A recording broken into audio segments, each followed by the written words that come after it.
Good, give the ball back.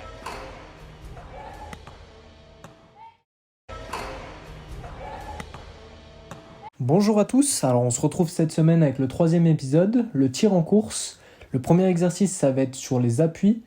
Donc ce qui va être très important, c'est vraiment de réaliser premier appui droit, deuxième appui gauche quand vous êtes à droite et de faire l'inverse de l'autre côté. Il faut également que le premier appui soit long et le deuxième court. Si vous montez également beaucoup le genou, ça va permettre d'avoir un saut beaucoup plus haut. Alors qu'à l'inverse, si vous ne faites pas ça, malheureusement, il va y avoir un déséquilibre sur votre tir en course. Vous allez avoir un tir en course qui va être lent et un saut qui va être faible. On commence avec le niveau 1 où vous allez uniquement vous focaliser sur les appuis, droite-gauche à droite, gauche-droite à gauche. C'est vraiment super important. Il faut également énormément se focaliser sur le premier appui qui doit être long pour aller le plus loin possible, le deuxième appui qui doit être beaucoup plus court pour sauter le plus haut possible. On passe maintenant au niveau 2. On va garder exactement les mêmes consignes que le premier niveau, sauf que cette fois-ci, en plus des appuis, on va rajouter un dribble. Ce dribble, il doit être fait en même temps que votre premier pas pour éviter le marché.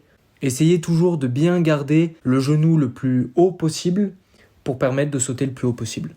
On passe maintenant au troisième et dernier niveau pour cet exercice. Pour le rendre le plus difficile possible, on va pas rajouter un, mais bien 3 ou 4 dribbles avant vos appuis.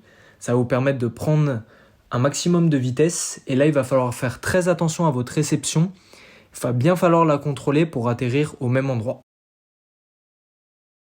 Deuxième exercice, cette fois-ci axé sur la maîtrise de balle et la finition. 3 notions très importantes. Protection de balle en ayant le ballon au niveau de la hanche. Et pour avoir plus de force, il faut monter le ballon et le genou en même temps. Et enfin, dernière notion sur la finition, il faut avoir le bras tendu en hauteur, finir avec le bout des doigts et enfin casser le poignet. Premier niveau, vous allez réaliser le mouvement au ralenti pour vraiment bien comprendre et réaliser chaque mouvement.